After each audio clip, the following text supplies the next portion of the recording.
Joan Rivers said that Michelle Obama was a man before she died. Was that a joke? I thought it was a joke. I thought it was a joke too, but the way she said it wasn't like jokey. She was like, oh, come on, everybody knows Michelle Obama's the man.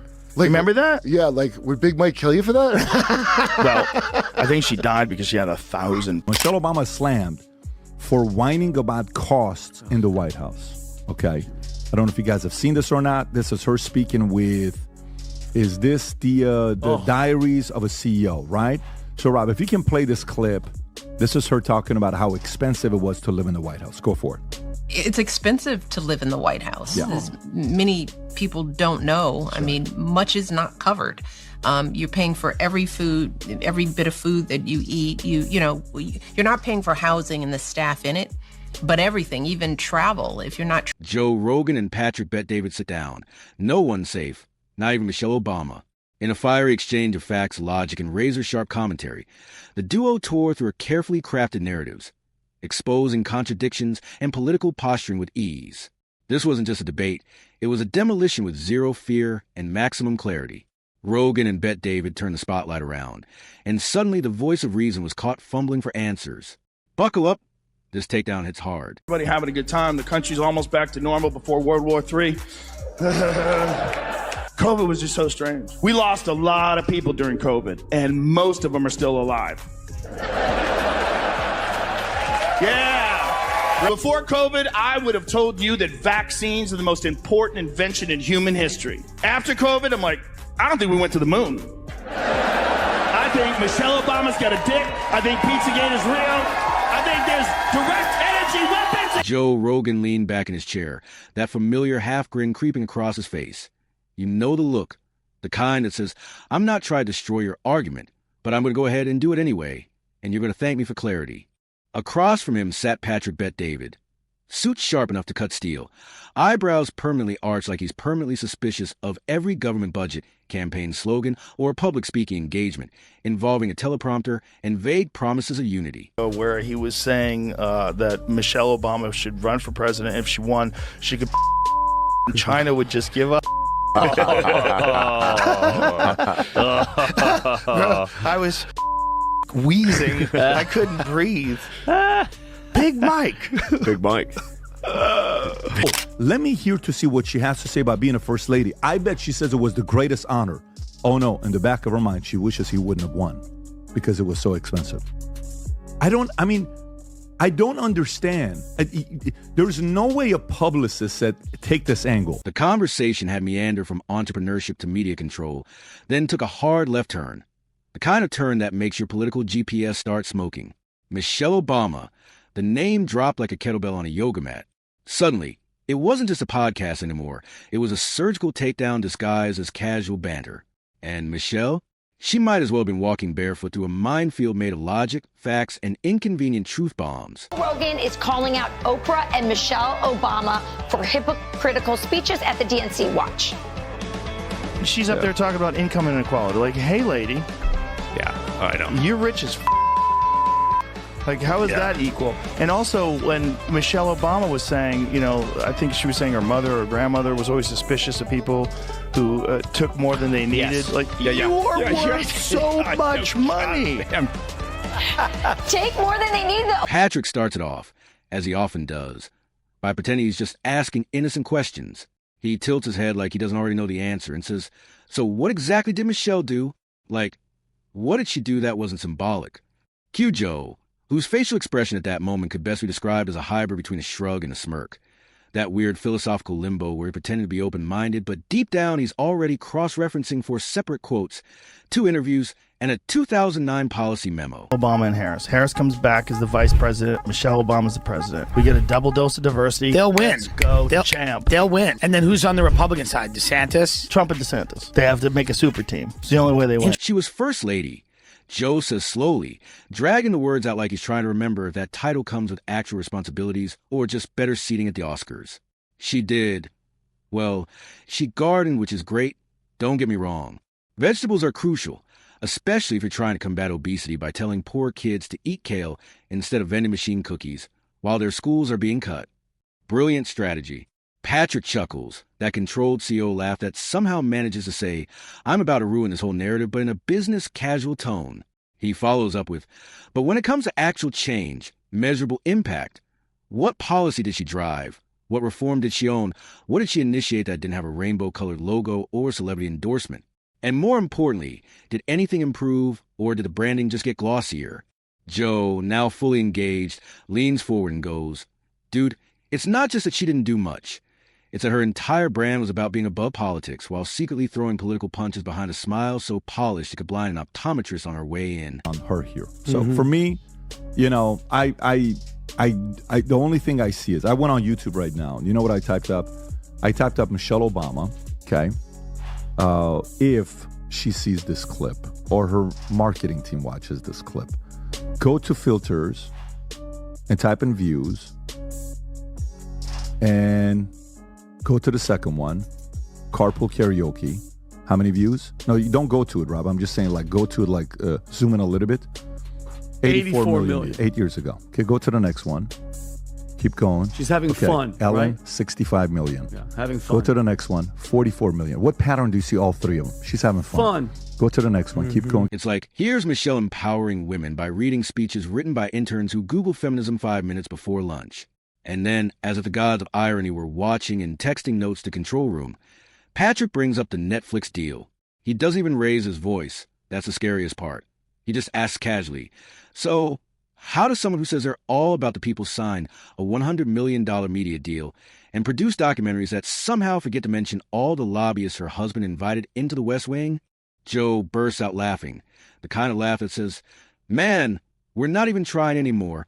He adds, yeah, and did one of those documentaries try to frame Wall Street as a villain while ignoring the fact that Obama's administration practically spoon-fed them recovery funds during a recession? The sarcasm is now thick enough to butter toast, and it's not stopping. Patrick nods. Right. It's always fascinating how the people who claim to fight for the working class somehow keep ending up in vineyards with billionaires, giving speeches about sacrificing $3,000 dresses. It's performative populism, cosplay for the political elite.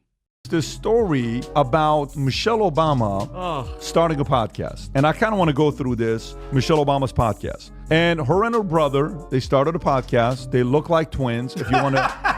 No, I'm actually not being sarcastic. Yeah, well, if she Rob, what is this, Rob? Where's her brother? This is the announcement of the podcast. Okay, play the clip. Maybe this will help out a little bit with subscribership. Go ahead and play the clip. Hey, TikTok. It's Michelle Obama, and I'm here with my big brother, Craig. Hey, everybody. We're here because we're excited to announce the... At this point, if Michelle Obama were a stock, she'd be plummeting. Joe chimes in again, grinning like a man who just found a plot hole in a Marvel movie. Remember when she said, when they go low, we go high? That was iconic, but every time critics went low, the Obamas bought another house. Martha's Vineyard, D.C., Beverly Hills. Altitude is relative. Patrick nods again as if confirming a diagnosis. And that whole narrative about being relatable? Come on. She gave interviews about how hard it was to adjust after the White House, from the garden of her $12 million, 0-cent estate. Meanwhile, people in Detroit are adjusting to potholes that double as swimming pools. Joe jumps back in, energized. Dude, she said the White House felt like a prison. A prison? Yeah, I'm sure the gourmet chefs, Secret Service protection, and 132 rooms were hard on her. Just pure solitary confinement, but with state dinners and chandeliers. Patrick says, yeah, it's like, I'm not saying she didn't face challenges, but let's not pretend she was shackled to a typewriter in a sweatshop. She had a platform, and with that platform, what did she do? Promote exercise and read cards written by marketing consultants from San Francisco. Revolutionary. All of a sudden, the Dems did flip in August, and they put a Newsom, Michelle combination. Do you know what mainstream media would do with that? CNN, what Jimmy Fallon, Colbert, all these podcasts, the Oprah Winfrey, the NBA, LeBron. Forget it. Do you know what Taylor Swift, do you know what these guys would be doing? It would be bonkers. By the way, if it is Michelle and Newsom, it's going to be a dogfight. If it is Michelle and Newsom, it's going to... They pause. The silence isn't empty. It's heavy with rhetorical carnage. Then Patrick adds a final twist of the knife. And here's the real kicker. She's already being floated as a potential presidential candidate. Because apparently America doesn't want policy anymore. It wants brand management. It wants vibes. Who cares what you believe as long as your Spotify playlist is inspirational and your book tour makes Oprah cry? Joe, never missing an opportunity to say the thing no one else will, says, honestly, if Michelle runs, the campaign slogan is going to be something like Hope To. Same font, more filtered selfies. And when someone asks her about foreign policy, she's going to redirect by talking about child and nutrition and how quinoa changed her life. They both laugh. But it's not just laughter. It's the sound of two guys pulling back the curtain and exposing that the wizard is just a marketing team with a TikTok strategy. Patrick shakes his head. Look, I get it. People love her because she seems nice, because she speaks well, because she tells stories that make people feel good. Will not run for president. Yeah, I've heard you say I think Michelle should run. She could win. She could win, I think. I think if she ran, she could win. Do you ever run for office? No. I have to ask it. No. No kind of office. No. I don't think she wants that, though. No, I don't I think she guess. wants that in her life. Just- The bull that they dealt with over the 8 years when he was president. Because I've got these two young people at home. Being the kids, the daughters of a president, just think about it. Not so easy. That job for anybody that really good at it. Yeah, I trust the person who doesn't want the job more than Yeah. the person who wants the job. It's not something that I'm interested in or would ever. But leadership isn't about how well you deliver a metaphor. It's about results. It's about decisions. And in that department, she's running on vibes and vegan brownies. Joe nods solemnly. It's like that friend you have who always gives great advice but never follows any of it. Charismatic, charming. But when it comes time to pay the bills, they're suddenly posting Instagram quotes and asking if you've tried aromatherapy for rent problems. By now, Michelle's narrative has been sliced, diced, sautéed, and served. And the best part? No yelling, no drama, just methodical, sarcastic precision, like two skilled chefs carving up a well-marinated myth. Patrick ends it with a flourish. The Michelle Obama phenomenon is proof that in modern politics, aesthetics beat action. The speech beats the substance. And as long as the lighting is flattering and the Instagram captions are uplifting, people won't ask the hard questions. They'll just clap politely from behind the velvet rope. Joe closes it out like a man who knows the episode will go viral.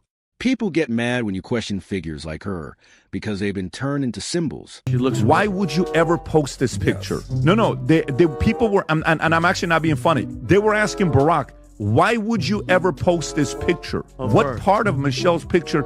Barack looks great. That is not a. Can you close up on her, Rob? Actually, don't. But can you zoom out a little bit? Not for bad reasons. It's just she doesn't look good in that picture. Yeah. Sometimes you don't look good. So guess what you do when sometimes you don't look good? You ask and you say, hey, babe, you okay if I post this picture? No, use this one. Use that one. Use this one. So I don't even know why he posted the picture. You know, he has his own reasons for posting a picture. So a lot of people said, why are you even doing this? It's not cool for you to post a picture like this. So who knows? When you criticize a symbol, people act like you're attacking the meaning they attach to it. But that's the trick. She's not a saint. She's a skilled communicator wrapped in a myth, sold by a marketing firm that knows exactly how much nostalgia is worth per vote. And that's how you destroy a narrative. Not with insults, not with conspiracy theories, but with the simple, savage power of calling out the performance behind persona. The illusion didn't just crack. It collapsed. And all that was left was KO quotes and a memoir with more pages and policies. Joe scratches his beard, leans back again, and says, you know what's wild? People act like Michelle's accomplishments are untouchable because she had style. Like style equals strategy, as if coordinated cardigans and arm workouts are a substitute for real policy grit. Patrick raises his brow. It's like mistaking a motivational poster for a constitution. Just because it's framed doesn't mean it governs anything. If positivity were power, she'd be a dictator by now. Joe chuckles. Have you ever noticed how every time someone criticizes her, the response isn't rebuttal? It's a quote from her book? But hold on, Jamie. There's a video of her and she's walking into her apartment building. That right here. I just was playing the one That's it. This is the one. Or the first woman president. We already have it with Obama, so let's just calm down. Got it. You know Michelle is a I'm sorry, she's a what? a transgender. We all know. Oh my gosh. That's pretty funny how she said it. Okay, It's always like, you don't understand her struggle. Page 248, she ate chicken from him once. That's leadership. Patrick smirks. Or better, they say she inspires people. Fantastic. So do caffeine and auto-tune TikToks. Doesn't mean they should lead the free world. I could be inspired by a goat on a trampoline. It doesn't mean I want it setting foreign policy. Joe snaps his fingers. That's it. She's like a Pinterest board in human form. All vibes, no receipts. You peel back the layers and find more layers, like an inspirational onion that makes you cry, not from depth but from disappointment. Patrick nods. And the way they market her, it's not even subtle anymore. She's not a political figure. She's a lifestyle brand. Michelle means morning routines, affirmation journals, and zero accountability. Joe goes, I half expect her next initiative to be a guided meditation called How to Rise Above Criticism While Owning 3 Mansions, narrated by Oprah, produced by Spotify, fact-checked by nobody. Net worth in 8 years, and that's not bad. So can you now go to their net worth today, 2025? What is the net worth today? It's got to be worth a couple $100 million. No? It's 2 numbers. You see $70 million to $250 million. So $70 million to $250 million. If you type in a couple other places, you'll see $100 million. You'll see $70 million, but you'll see a couple ranges. But let's just stick to the $70 million. Pre-presidency, 1.7. So expensive being at the White House. It was so expensive that our net worth went from 1.3 million to 12.2 million. 88. Patrick starts laughing, and the press eats it up like it's gourmet. They fawn over her like she's royalty, which is fitting, because nothing says democracy like treating someone's spouse as an unelected demigod because they once wore J. Crew and hugged Ellen. Joe sighed dramatically. Remember when she said hope is contagious? Great. So is confusion, and somehow both infected an entire generation of people who now think public speaking is policymaking. Joe sighs heavily enough. But both infected an entire generation of people who now think public speaking is policy. Patrick shrugs. At the end of the day, Michelle Obama's greatest political move wasn't in office. It was convincing people she was above politics while quietly reinforcing the same system, just with better lighting, smooth jazz, and a best-selling memoir. Joe taps the table. You know what? Michelle didn't get destroyed in some screaming match. She got dismantled by exposure.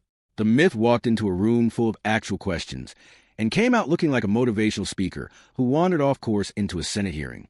And that's the thing. You don't need to scream to destroy. Sometimes all it takes is a calm conversation and 2 guys who refuse to pretend that charisma is currency. No special effects, no shouting, just truth, sarcasm, and a slowly deflating brand with a catchphrase. Hope, but make it merch.